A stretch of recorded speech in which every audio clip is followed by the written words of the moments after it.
বন্ধুরা, শুভ বিকেল। তোমরা সবাই কেমন আছো? আশা করি ভালো আছো।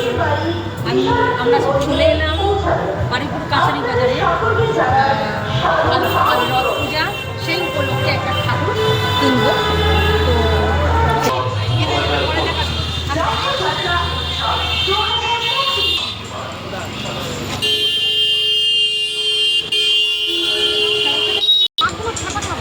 আমরা করি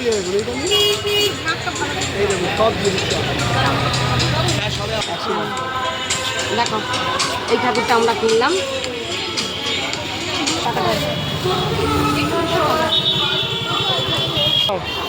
এবার আমরা মিষ্টি কিনবো, একটু মিষ্টি কিনি ঠাকুরের জন্য।